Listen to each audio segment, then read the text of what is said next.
Hello बच्चों, welcome back. तो आज मैं आप लोगों को बताऊंगा न्यूमेरिकल्स ऑन काइनेटिक एनर्जी। ठीक है, दो तीन न्यूमेरिकल बताऊंगा जिससे आपको आइडिया हो जाएगा कि कैसे क्वेश्चन सॉल्व होते हैं काइनेटिक एनर्जी के।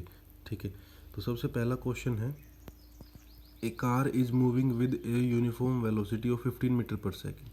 ठीक है, एक कार है जो कि यूनिफॉर्म वेलोसिटी के साथ मूव कर रही है 15 metre per second. What is the kinetic energy of a boy of mass 40 kg sitting in the car? एक लड़का है जो कार के अंदर बैठा है जिसका मास है 40 kg। ये बताइए उसकी काइनेटिक एनर्जी क्या होगी। सबसे पहले आप गिवन लिख लीजिए। गिवन में मास कितना है 40 kg और वेलोसिटी कितनी है 15 मीटर पर सेकेंड। आपको निकालनी क्या है काइनेटिक एनर्जी। काइनेटिक एनर्जी का फॉर्मूला क्या होता है, हाफ एम वी स्क्वेयर। ठीक है, तो सारी वैल्यूज रख दीजिए। हाफ की जगह हाफ आ जाएगा, मास 40 डिग्री है तो 40 है तो मास की जगह 40 आ गया, और वेलोसिटी का स्क्वायर, वेलोसिटी 15 है तो 15 का स्क्वायर। ठीक है, अब ये 2 से 20 पे कैंसिल हो जाएगा तो ये आंसर बचेगा 20 इंटू 225। 15 का स्क्वायर 225 होता है, और सोल्व करोगे तो आएगा 4500 जूल। ठीक है, तो ऐसे आप निकाल सकते हो काइनेटिक एनर्जी। ठीक है, उसके बाद आता है find the velocity of a body of mass 0.1 kg having a kinetic energy of 20 joule.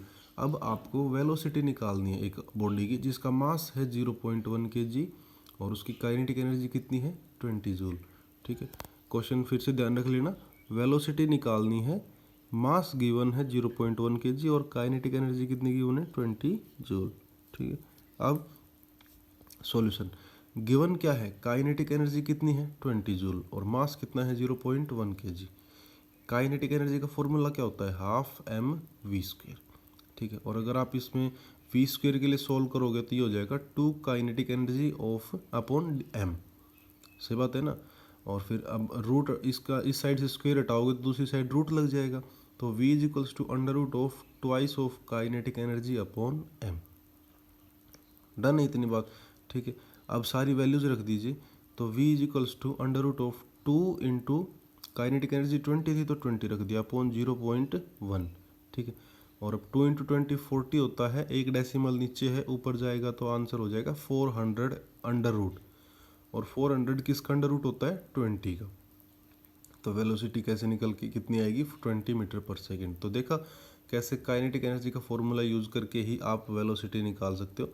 ये ध्यान रख लेना, यहाँ पे kinetic energy is equals to half m v square होता है, और फिर वी स्क्वेयर किसके इक्वल हो जाएगा, twice of kinetic energy upon m. ठीक है, कैसे होगा, 2 उस तरफ जाएगा तो मल्टीप्लाई हो जाएगा काइनेटिक एनर्जी से, और m जाएगा तो m हो जाएगा डिवाइड, क्योंकि मल्टीप्लिकेशन में। ठीक है, अब इसके बाद व्हाट, अगला क्वेश्चन है, what is the work to be done to increase the velocity of a car from 10 meter per second to 20 meter per second if the mass of the car is 1000 kg। ठीक है, आपको ये बताना है कि कितना amount of work done करना पड़ेगा वेलोसिटी ऑफ कार को इंक्रीज करने के लिए, वेलोसिटी ऑफ कार को इंक्रीज करने के लिए from 10 meter per second to 20 meter per second if the mass of car is 1000 kg। ठीक है, इसका सॉल्यूशन देखो कैसे होगा। Initial velocity 10 meter per second given है, final velocity 20 meter per second given है, और मास कितना गिवन है 1000 kg, और आपको निकालना क्या है वर्क डन। ठीक है, अब वर्क डन का फॉर्मूला कितना होता है, half m v square minus half m u square. Work energy theorem बताई थी मैंने, वर्क डन का फॉर्मूला होता है चेंज इन काइनेटिक एनर्जी। तो ये हो गया W equals to half m v square minus half m u square. ठीक है, अब इसमें सारी वैल्यूज रखिए। पहले तो एक काम कीजिए, हाफ एम को कॉमन ले लीजिए, तो W equals to half m common ले लिया, अंदर बच गया v square minus u square. ठीक है, फिर सारी वैल्यूज रखिए, तो हाफ इंटू एम की जगह रख दो 1000, वी की जगह 20 का स्क्वेयर और यू स्क्वेयर की जगह 10 का स्क्वेयर। ठीक है, अब इसके बाद W equals to half into 1000 into 20 का स्क्वेयर कितना होता है 400, और 10 का स्क्वेयर कितना होता है 100। ठीक है, तो जब आप इसको सोल्व करोगे ना तो आंसर आएगा 1,50,000 जूल।